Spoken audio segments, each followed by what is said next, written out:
kita untuk waras sadar terhadap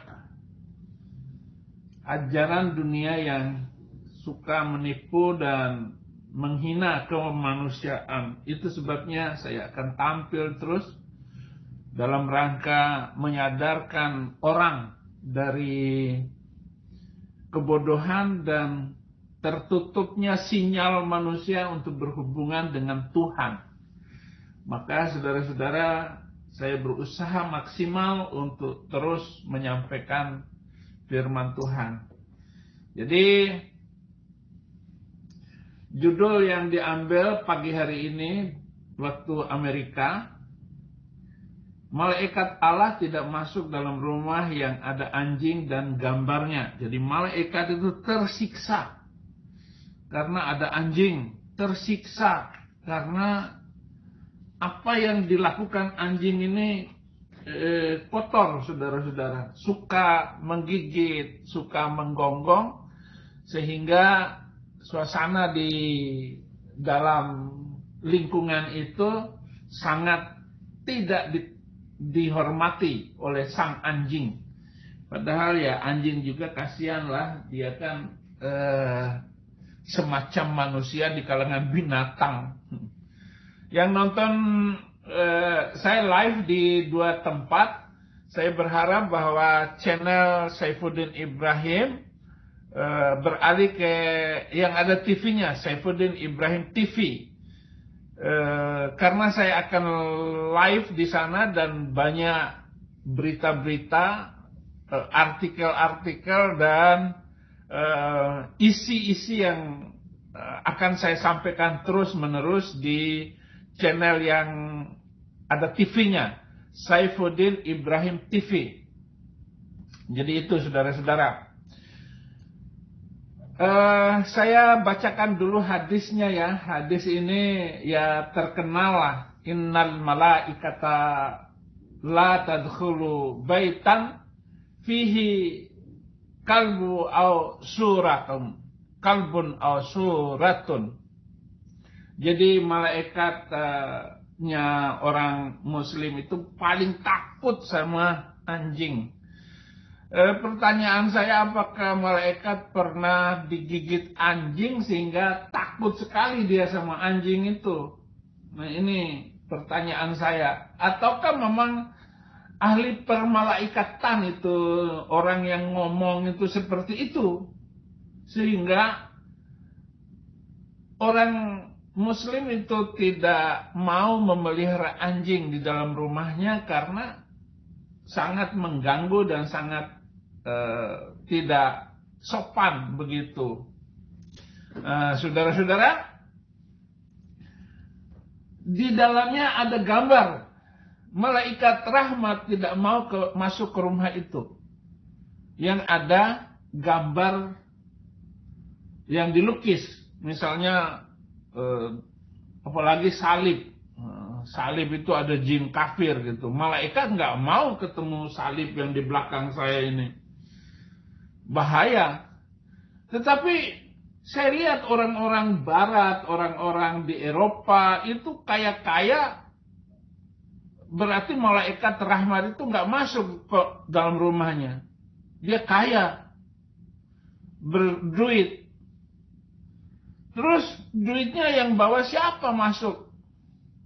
Kuntilanak apa tuyul yang membawa uang ke dalam rumah orang itu, yang memberikan berkat rahmat, sehingga orang-orang barat, orang-orang kaya itu ada di negeri barat semuanya, bahkan bisa bikin mobil lagi.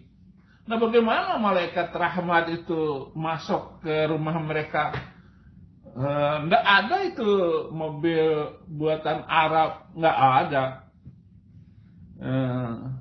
Saya pernah ditanya sama ini penonton, Abi kenapa motor itu di Indonesia namanya Yamaha katanya. Lalu saya bilang, kalau itu kan karena buatan Jepang, kalau buatan Arab itu Yamahmud gitu, bukan Yamaha. Akhirnya dia bingung sendiri dan meninggalkan saya itu, penanya itu. Masa begitu? Malaikat rahmat gak masuk ke dalam rumah yang ada anjing dan gambarnya. Coba pakai logika dong. Pakai logika sedikit. Biar kalian itu sadar telah dibohongi oleh sebuah ajaran, dibohongi oleh sebuah orang-orang yang menggunakan agamanya untuk menguasai orang lain. Masa itu dianggap benar? Masa itu adalah ajaran dari Allah?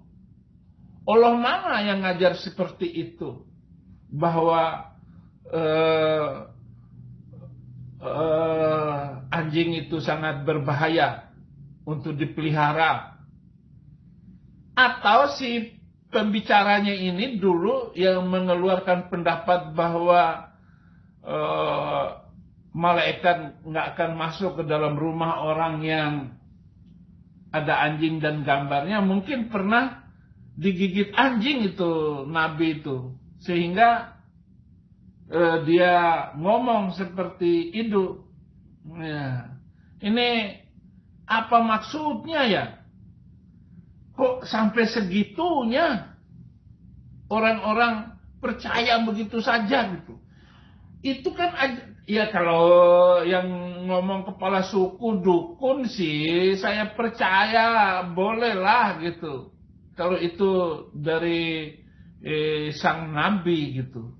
Tapi kalau yang ngomong seperti itu lalu di sebuah keyakinan, lalu itu dijadikan pelajaran, lalu itu diimani sebagai kekuatan kehidupan umat manusia, aduh, kapan majunya ini hidup? Kapan baiknya kehidupan ini kalau orang-orang ini masih percaya dengan ajaran itu? Dulu waktu saya kecil, saya kepingin sekali memelihara anjing. Tapi bapak saya nggak boleh katanya. Oh, rupanya ada hadisnya. Waktu saya kecil itu. Cuma ditakut-takutin. Nanti kamu digigit anjing gila. Lah terus kalau saya digigit anjing gila, ya nanti kamu gila. Ya mungkin ya bagus juga sih pengajaran bapak saya waktu itu. Pikir saya, dia menjaga saya agar tidak suka dengan anjing, agar saya merespon pengajaran dia sebagai guru agama, sebagai tokoh di kampung itu dan dihormati oleh anaknya. Saya percaya sekali waktu itu. Tetapi kalau ini sebuah ajaran agama, itu adalah kebodohan massal yang diciptakan oleh sebuah ajaran dari gurun, yaitu mereka yang tidak memiliki kebenaran di dalam skala ucapannya. Saya nggak boleh memelihara guguk. Beliau hanya memberi izin pelihara kucing. Ketika saya kuliah di UMS Pondok Pesantren Muhammadiyah Sobron di Makam Haji, semua kucing di dapur itu adalah kucing saya. Semua tahu ada 30 orang kucing yang saya mandikan tiap hari, yang saya pelihara setiap hari, dan saya kasih makan setiap hari. Itu kucing. Kucing-kucing saya. Dan kalau saya datang mendekati mereka, semua pada datang semua. Saya panggil namanya satu persatu.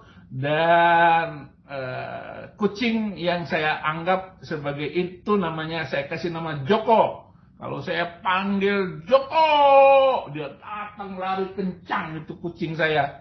Karena saya kebiri, dia kucing saya kebiri sehingga badannya sebesar anjing herder. Itu kucing itu beratnya 4,5 kilo berat kucing itu, sampai dia beratnya itu dari kecilnya kemudian membesar sampai beratnya 6 kilo kucing saya itu. Saya timbang.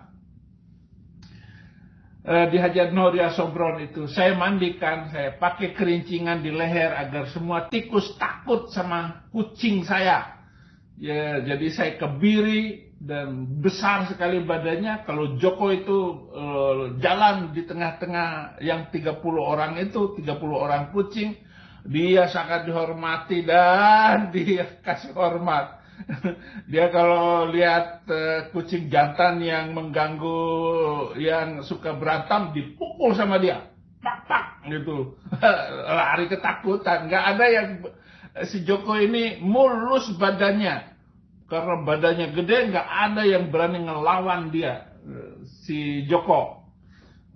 Saya panggil Jack, Jack, saya panggil kucing saya itu namanya Jack. Nah, di tempat itulah saya jadikan tempat untuk kehormatan dan kemuliaan. Tentu saja teman-teman mahasiswa saya, kakak kelas saya, ya ada yang pacaran dengan adik tingkatnya, kakak tingkatnya, ada yang laki pacar dengan kakak tingkatnya yang perempuan, ada yang perempuan pacaran dengan adiknya yang perempuan, laki dan sebagainya. Jadi tetapi mereka menghormati saya sebagai ya katakanlah mahasiswa yang ditokohkan di situ, sehingga mereka tidak berani main pacaran sembarangan, ya. Mereka tidak berani melakukan hal-hal yang buruk. Yang saya baca tadi adalah berita ada 21 santri dicabulin oleh 2 orang ustadz sekaligus di pesantren. Saya sudah berulang kali untuk mengajar mereka dan ngomong di YouTube ini agar Menteri Agama memperhatikan pelaksanaan pendidikan pesantren di seluruh Indonesia, karena pesantren ini sangat-sangat berbahaya, saudara-saudara. Kalau dibiarkan terus, di mana para pemimpin ulama yang memimpin pesantren itu menjadi cabulullah semua, dan mereka menjadi jahanamullah gitu. Jahat sekali sistem pendidikan di pesantren ini, tetapi apa boleh buat? Guru, murid semuanya harus menerima keadaan, karena pesantren itu murah, meriah, dan bahkan boleh tidak bayar. Ada santri-santri yang digratiskan, sehingga mereka memilih model pendidikan di pesantren daripada menyiapkan anaknya sekolah di luar pesantren. Dan kelihatanlah bahwa mendukung Islam artinya harus dengan pesantren. Ini sangat mengerikan sekali kalau sampai hari ini Departemen Agama hanya menganggap saya ini main-main, ngomong nggak ngerti maksud. Seperti itulah apa yang mereka katakan kepada saya itu. Apa yang terjadi atas mereka, saudara-saudara? Sekarang pesantren di seluruh Indonesia harus kita waspadai. Di samping percabulannya adalah pengajarannya, yaitu kurikulumnya itu. Nah, cara berpikir yang seperti inilah yang amburadul sampai hari ini, dan kita tidak percaya, ya. Kita tidak percaya kok ada pesantren, ada guru, ada ustadz seperti macam begitu. Itulah yang saya imani sampai hari ini. Dan saya lihat, saya menjadi orang yang selalu memperingatkan kepada Indonesia. Kalau hari ini saya tidak peduli lagi dengan pemerintah Indonesia. Saya peduli dengan anak cucu saya yang akan lahir dari bangsa ini, karena kebodohan dari sebuah ajaran yang tidak bisa dipertanggungjawabkan secara manusiawi. Nah, ini yang saya maksud, saudara-saudara, agar seluruh Indonesia, negeri-negeri ini jangan sampai dibodohi oleh doktrin-doktrin yang seperti ini. Apalagi bebasnya si Umar Patek, teroris yang sudah puluhan tahun mengidap penyakit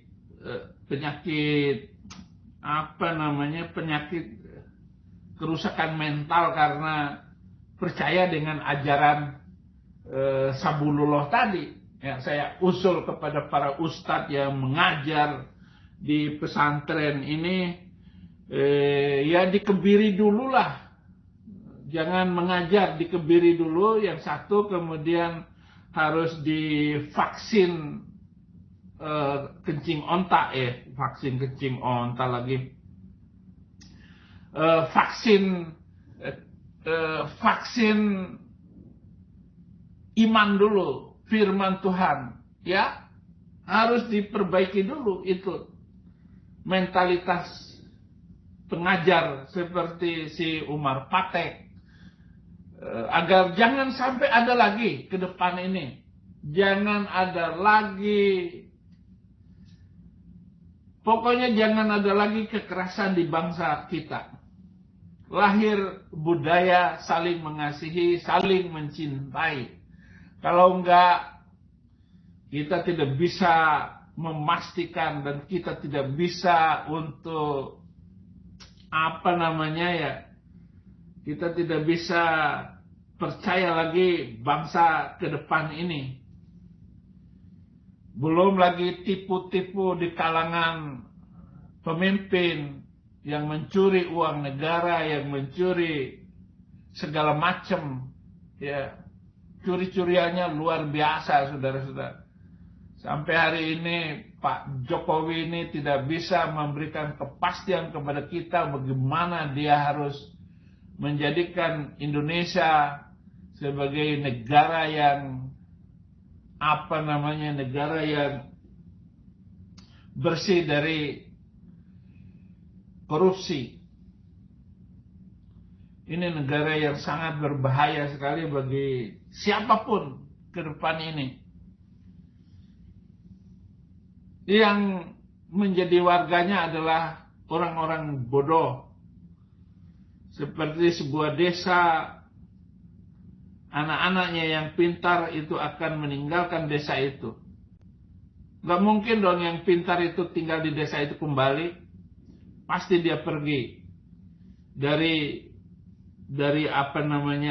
desa itu, sehingga tinggal mereka-mereka yang kurang pandai untuk hidup di desa tersebut, mereka yang pemahamannya cetek, mereka yang enggak pandai, sehingga tetap desa itu tidak pernah maju sampai kapanpun.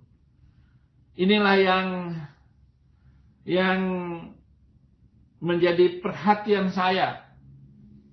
Saya sekarang tidak bisa lagi dijemput sama polisi, sama tentara. Polisi 1 orang sampai 1000 polisi pun tidak akan mampu menangkap saya sekarang ini, karena saya tidak menyerahkan diri kepada polisi kemarin. Dan mereka hanya menginginkan saya ditangkap supaya saya tidak bersuara seperti ini, tidak mengajar dan tidak menyampaikan berita-berita yang ditulis, yang diajarkan oleh nabi-nabi palsu, para gembala-gembala palsu, para penipu-penipu, para serigala berbulu domba. Dan kalau saya dikatakan provokatif, apanya yang provokatif saya pikir ya.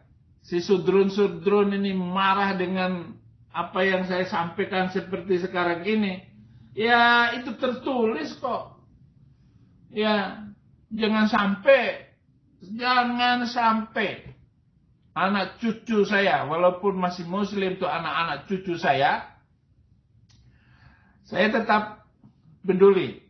Tetapi kepada pemerintah Indonesia pun saya nggak takut untuk tetap bersuara. Apa urusannya kalian dengan keimanan yang saya bangun sekarang ini? Apa maksudnya kalian mengajar seperti itu?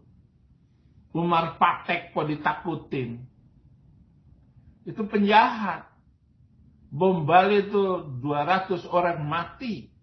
Hanya karena diajar boleh mati.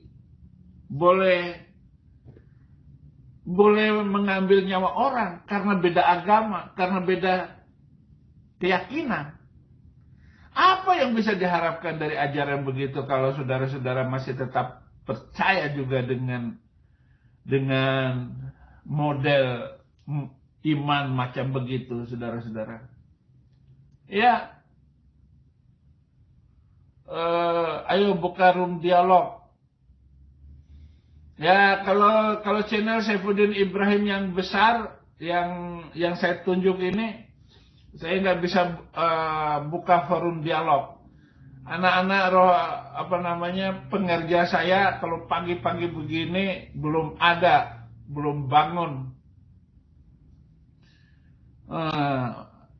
Yang mengerjakan ini anak rohani saya, turunan Nabi dari Arab itu ada. Sayang sekali dia belum datang ke negeri ini karena saya menginginkan agar dia tetap ada di sini. Sayang sekali, sekiranya dia ada, gampang sekali urusan saya ini. Haleluya, haleluya. Nah, saudara-saudara, saya usul kepada pemerintah agar yang mengajar di pesantren ini harus dikebiri, dipotong dulu lato-latonya itu sehingga nggak berbunyi. Nah, kebiri itu mengambil testis dua ustadz ini, salah satunya diambil, kemudian dipotong dan dibuang, sehingga bunyi lato-latonya nggak bunyi, walaupun di gini-giniin berulang-ulang nggak akan bunyi. Itu namanya lato-lato ustadz itu nggak akan ini. Rifalah mau masuk kamu, kemarin kamu ngerokok di depan saya, nggak boleh masuk yang ngerokok itu, yang nggak suka.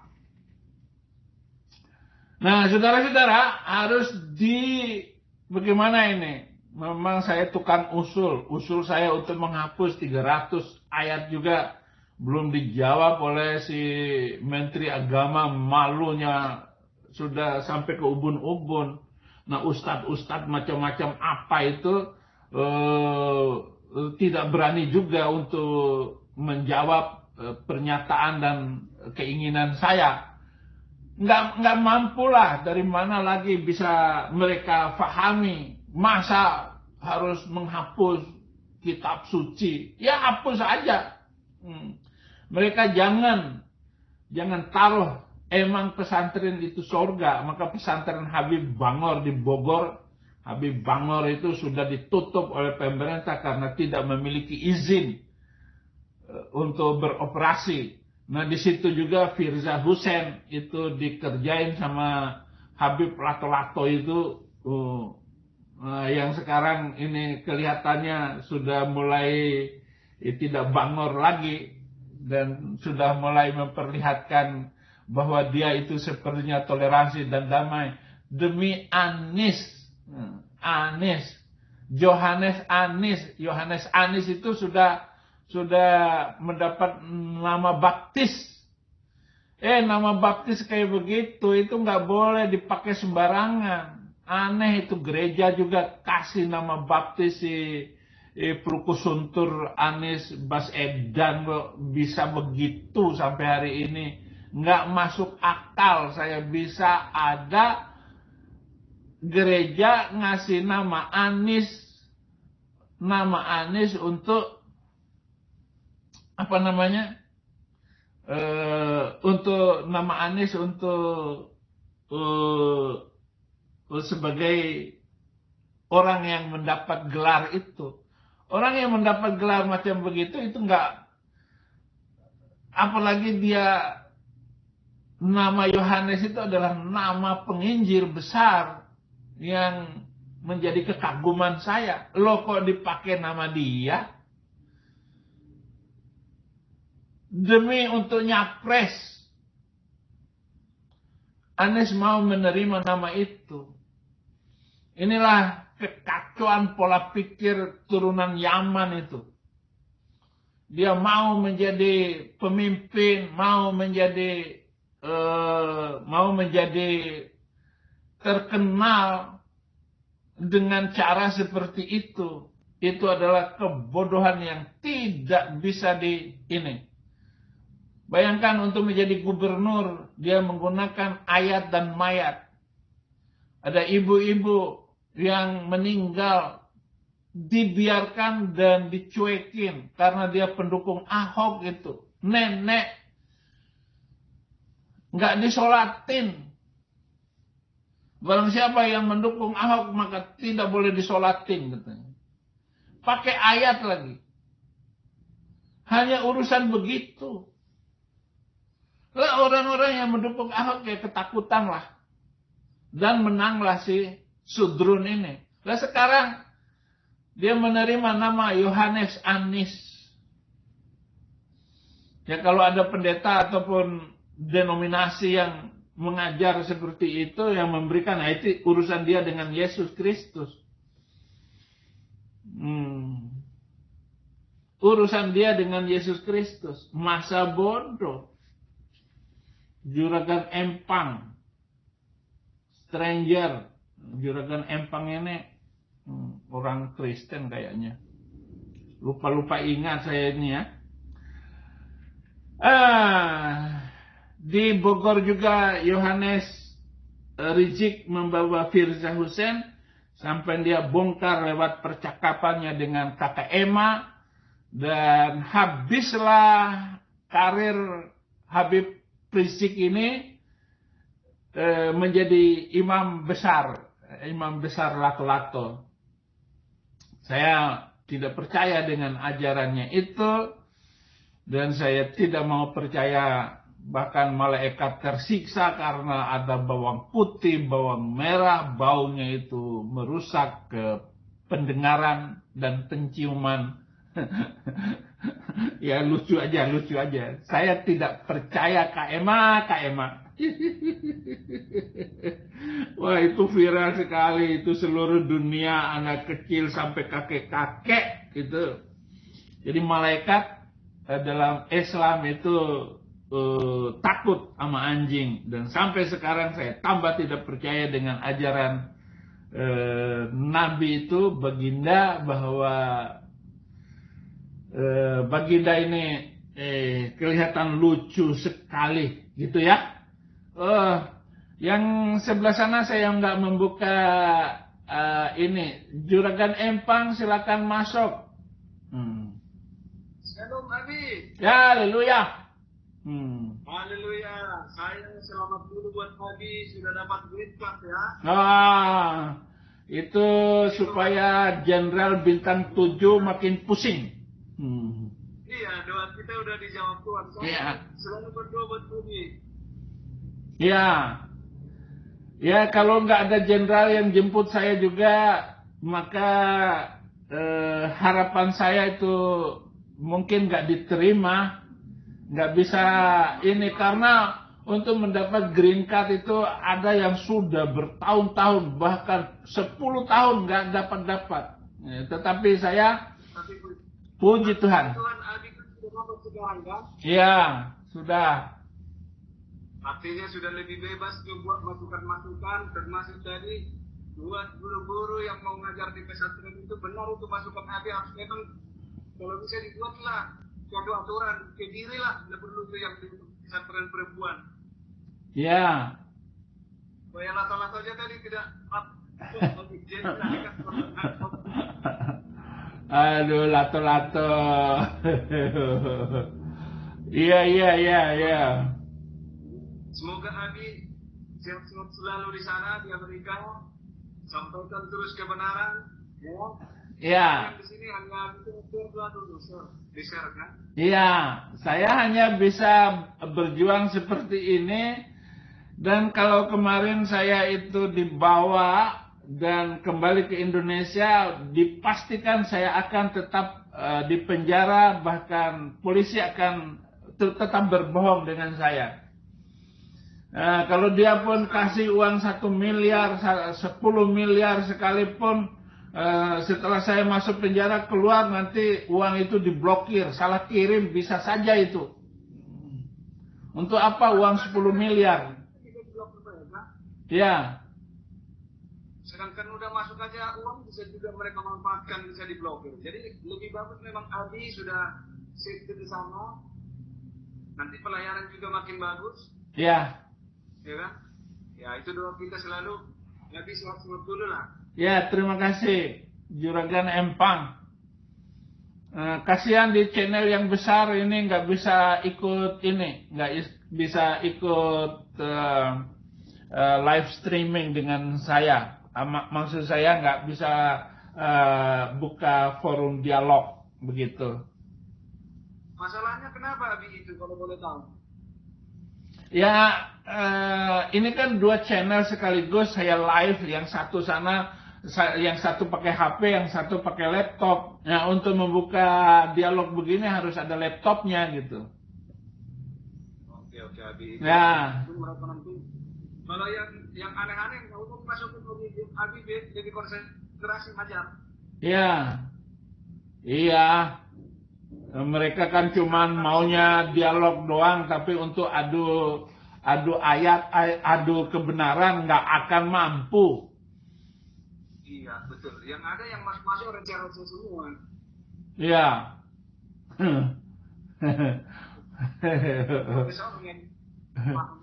Ini ada dari Murtad Jalan Lurus, Muhammad wujud Allah 3 katanya. Kopi Torabika, susu Tuhan Esa. Apalagi lucu-lucu juga komentar-komentar ini. Jadi jiwa itu orang begitu. Iya. Ya saya ya Ustadz, saya ya pendeta, saya Ustadz bisa mengajar dengan jujur, saya pendeta jujur. Ada yang ini, Bapak ini pendeta apa Ustadz katanya, karena ngomongin ayat-ayat mereka terus. Ini agama Islam adalah agama Islam Pak Udin hina terus. Ya kalau mulia ya nggak mungkin dihina, enak aja. Oke, ada lagi saya masukin Mat Jailolo. Ini Mat Jailolo ini siapa ini? Kalau Jabal Uhud ini pasti si Dul Kompreng. Halo, Mat Jolodo. Ya, halo. Ya.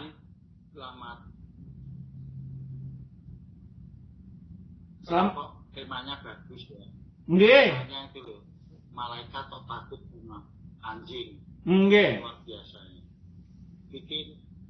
Bikin orang kepanasan yang di chat itu banyak yang panas, banyak yang tertawa, double itu. Silakan, Kevin sepertinya. Nggih. Wah itu memang hadis koyo ngono kok. Aneh. Yakini ya, diimani ya, Abi. Iya. Yang mengimani ya. Dipercaya sungguh-sungguh. Jadi ajarannya kenapa kok anjing saja kok diributin gitu, ditakutin. Ya mau pelihara saja. Kenapa kok sampai dikatakan malaikat takut masuk rumah yang ada anjing dan ada gambarnya? Sementara seluruh rumah orang Islam itu ada foto, ada gambar, ada lukisan semuanya. Karena nanti menurut hadis yang lain bahwa nanti Allah akan memaksa orang menghidupkan gambar itu. Makanya tidak boleh ada gambar binatang. Ya. Pertanyaannya, mengapa mereka nggak mau ya berusaha memaksimalkan akal sehatnya gitu? Dimaksimalkan dan diberi akal sehat. Bener nggak ya kan gitu? Jangan mudah percaya mestinya. Iya. Ya, begitulah mereka itu. Kalau sudah itu tulisan Arab, begitu mereka hormatin, karena tidak boleh ayat-ayat Al-Quran itu tersobek-sobek, ditulis di luar itu, maka harus diambil, harus di, ditaruh di atas. Padahal itu kan cuma koran berbahasa Arab, orang Islam yang ke sana dikiranya itu Quran. Kasihan ini bangsa, akalnya memang nggak jalan-jalan sampai sekarang ini bangsa ini. Iya, ini Keisa Kaligis ini siapa? Denny Sinegar. Jangan-jangan ini. Halo, salam. Halo. Salam. Oh, saya baru masuk. Bagaimana diskusi hari ini? Iya, kamu katanya pernah jadi teroris ya? Saya tidak terbukti. Kamu apa? Ya, nanya Dul Komeng. Saya emang teroris dulu kok. Ngaco lu. Iya.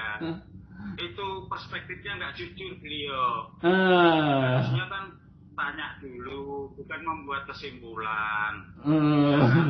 Menyimpulkan sesuatu yang salah di framing. Iya. Diskusi saya di bawah itu. Nanti dibuat. Iya, nanti dibikin. Oh, Saifuddin Ibrahim takut sama Sinegar karena dulu ditanya kamu teroris nggak, gitu kata dia. Ya biarin aja lah. Itu yang bagus kan pelaku sejarah, pelaku yang paham kan dirinya kan, bukan dianya menyimpulkan. Itu waduh bangunan berpikir yang kacau itu. Iya. Mestinya tanya apakah betul Abi begini gitu. Ya begitulah orang yang kesurupan beragama itu, berkesurupan massal. Pokoknya channel saya nanti cara berpikir kita harus pas-pas ya. Iya. Baik, Pak. Pas-pas dengan cara berpikir kita masing-masing lah. Bercermin dulu. Apakah bangunan berpikir saya ini benar? Kan gitu. Jangan memframing. Standar itu harus kita gunakan bersama. Misalnya kita meyakini sesuatu atau ya, maksudnya gini, yang kita tuduhkan ke orang itu tuduhkan kepada kita dulu gitu. Itu baru objektif. Iya. Tapi kalau klaim-klaim ya repot. Sekalian itu Borobudur diklaim sekalian, Afghanistan diklaim, asal klaim saya aja bisa. Ya kan, mobil klaim-klaim buang. Dan mereka nggak malu bertakiah itu.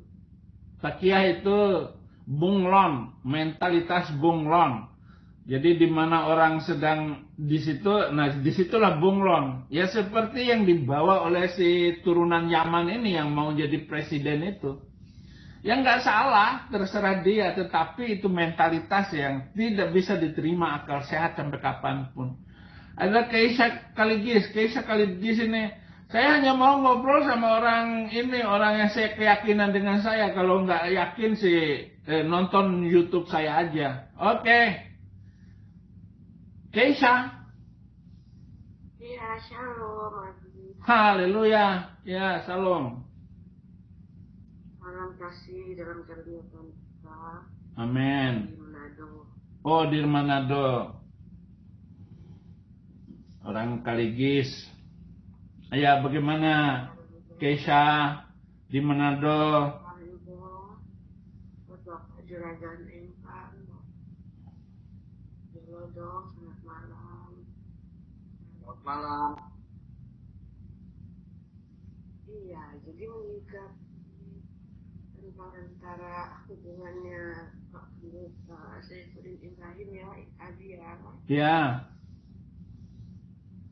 Kalau dibandingkan dengan pendeta yang ada di Manado, pendeta yang di Manado itu Pak, kalau ada masalah keluarganya atau ada masalah masalah tentang pribadinya itu segan untuk memimpin jemaat. Khotbah pun enggak. Ya. Perjamuan juga segan karena dia beranggapan bahwa saya tidak berhasil memimpin diri saya sendiri dan keluarga saya, tapi bagi saya memimpin jemaat saya.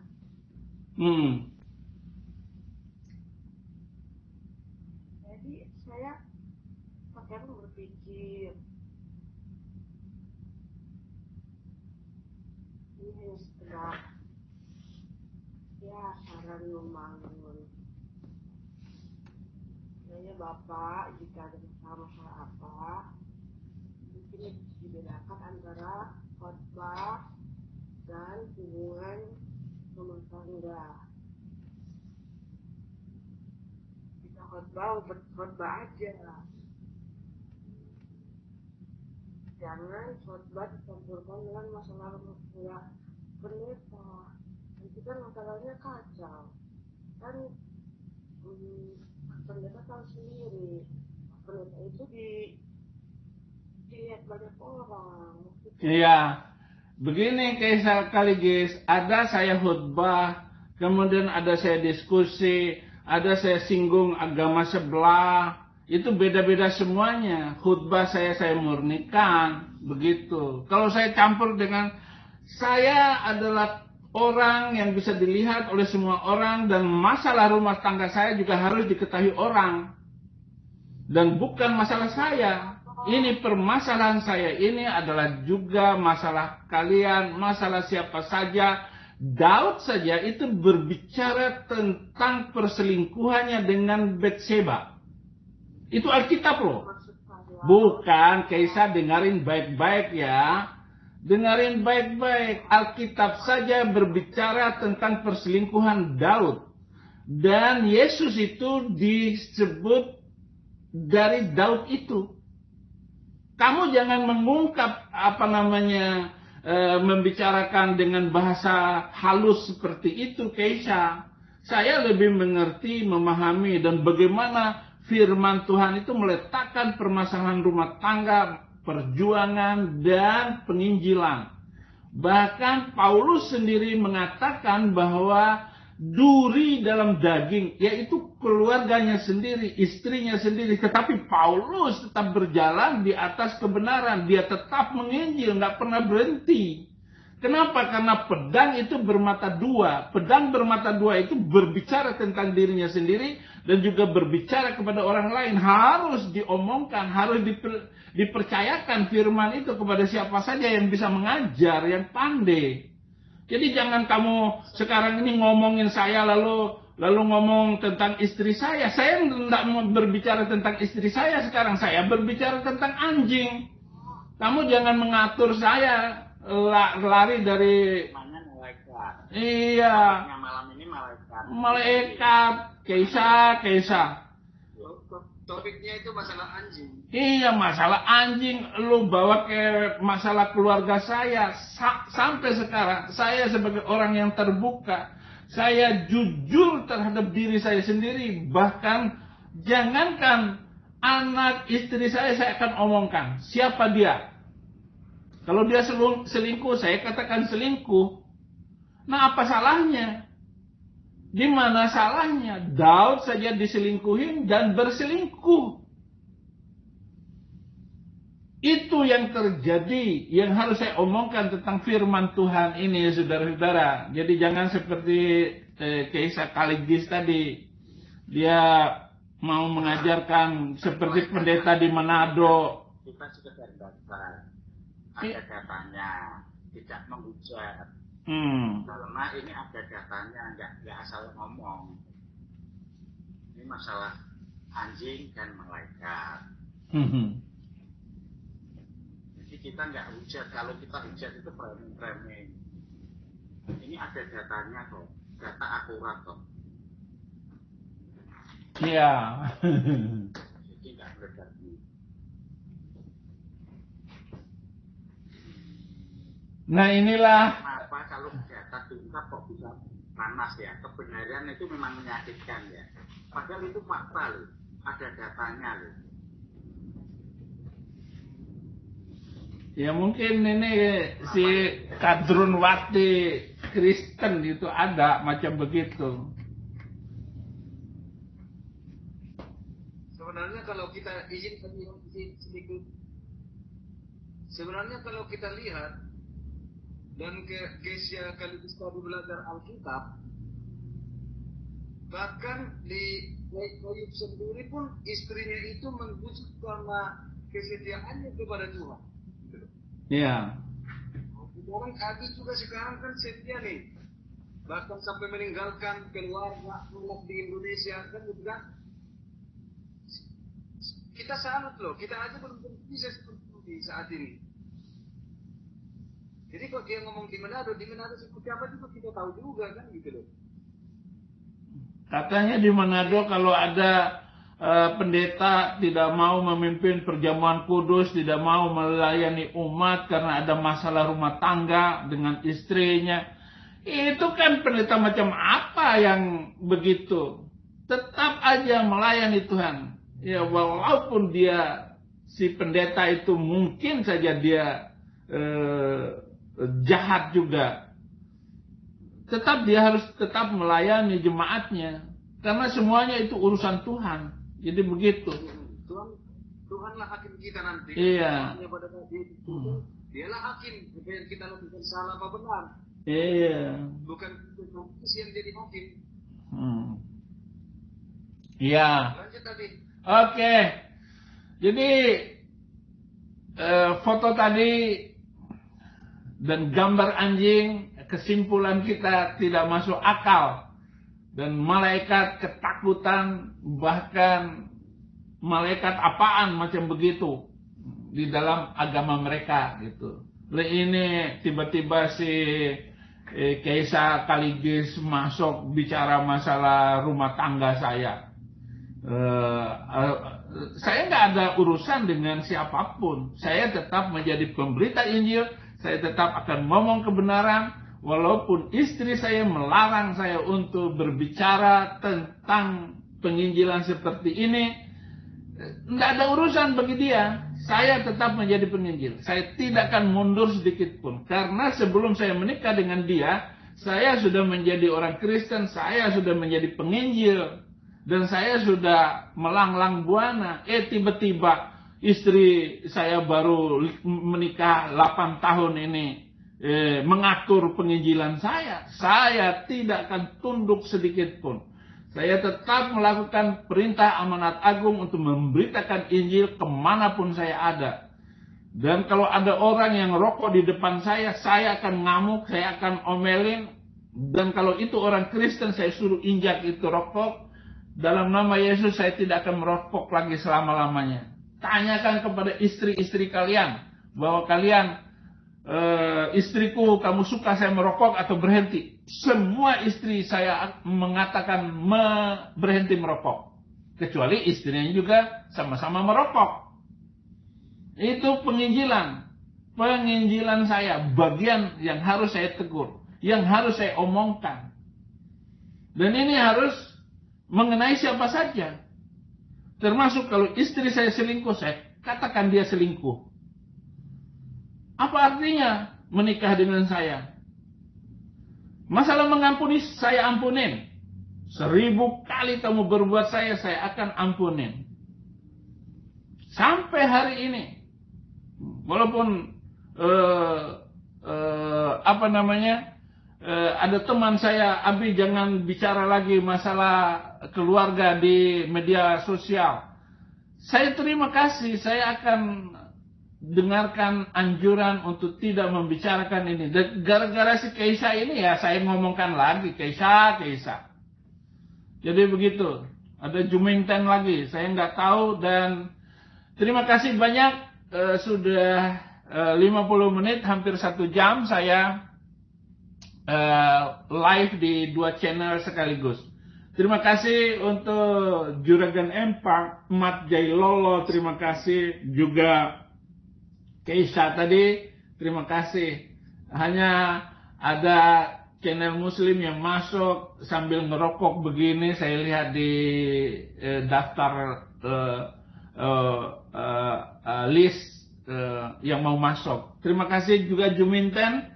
Saya belum bisa menerima kamu, Juminten.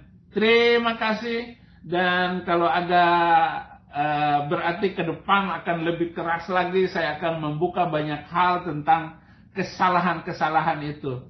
Jadi ada 3 bentuk saya berkhutbah. Saya satu berkhutbah tentang kekristenan murni dari Alkitab, dan saya sudah susun 1000 khutbah. Lebih dari 1000 khutbah sudah saya susun semuanya, dan tidak akan ada pendeta yang berani menentang itu. Karena saya menggunakan firman Tuhan dengan jelas, dan tidak ada keraguan sedikit pun di dalam khutbah-khutbah saya itu. Seluruh denominasi silakan ambil khutbah saya, silakan catat, khutbahkan lagi di gereja-gereja Anda. Semua khutbah ini baru. Berarti selama 3 tahun saya akan tetap khutbah yang baru dengan judul yang baru setiap hari. Itu yang pertama.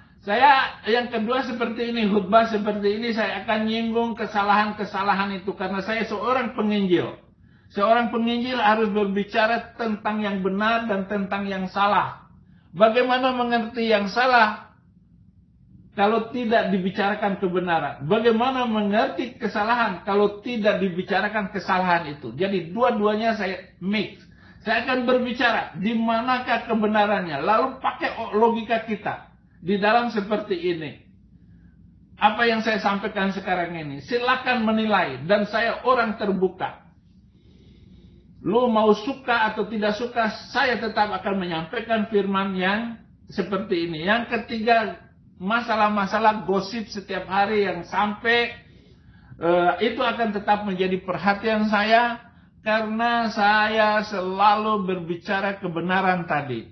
Jadi tidak boleh tersinggung siapapun, termasuk menteri, kapolri yang mau menjemput saya ini, karena ya diinginkan sama kiai-kiai.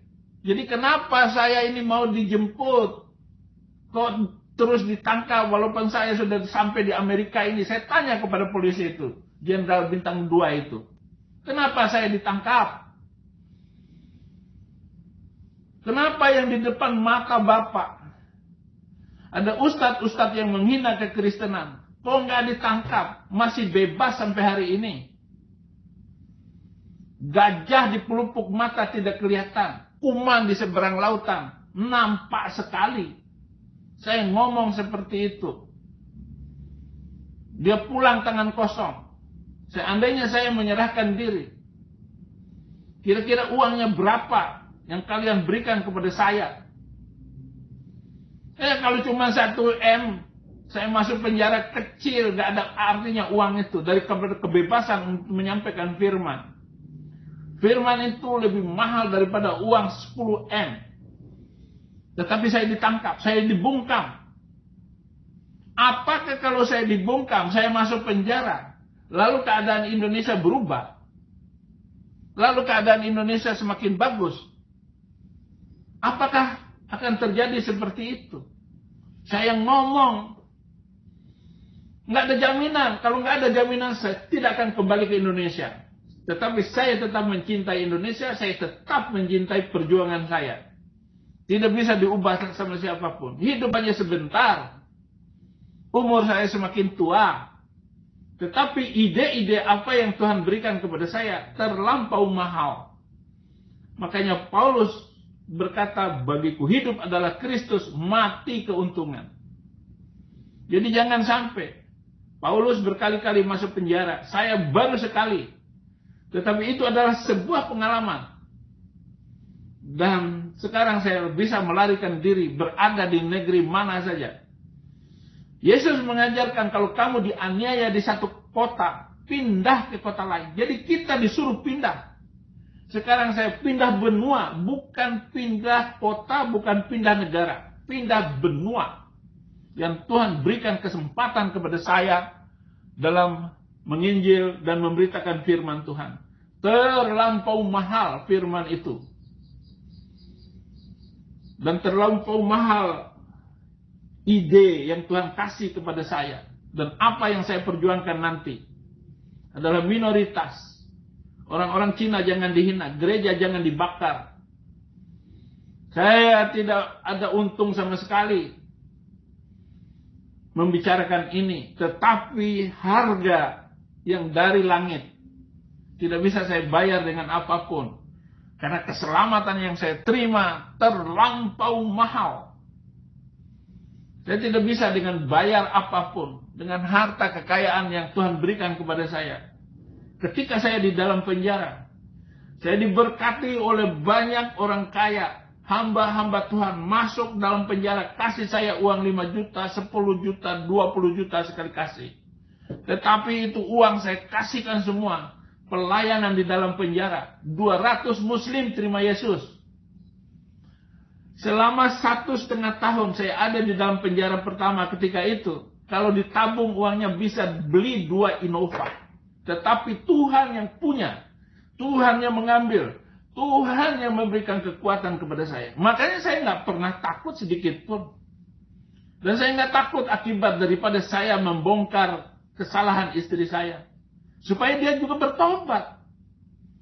Karena dengan berkali-kali saya banting HP, saya banting laptop. Karena dia selingkuh. Nggak berubah-berubah. Saya sudah juga marahin, saya pukul juga. Enggak ada perubahannya. Dia tetap saja dengan perselingkuhannya. Nah, itu yang harus saya omongkan kepada Anda semua, bahwa hamba Tuhan pun mengalami pelecehan dari istrinya. Padahal dia tidak punya apa-apa ketika dia datang. Dia memaksa, meminta untuk menikah dengan saya. Saya terima. Banyak orang yang suka sama saya waktu itu. Tetapi saya menerima dia. Istri ini. Jadi begitu. Haleluya. Jadi jangan ini. Tapi biarlah nanti. Terima kasih Pak. Sudah mau berakhir khutbah saya. Malah masih nambah-nambah. Haleluya. Terima kasih Pak Juragan Empang dan Mas Jolodong. Terima kasih, Tuhan Yesus memberkati. Ya. Sampai jumpa.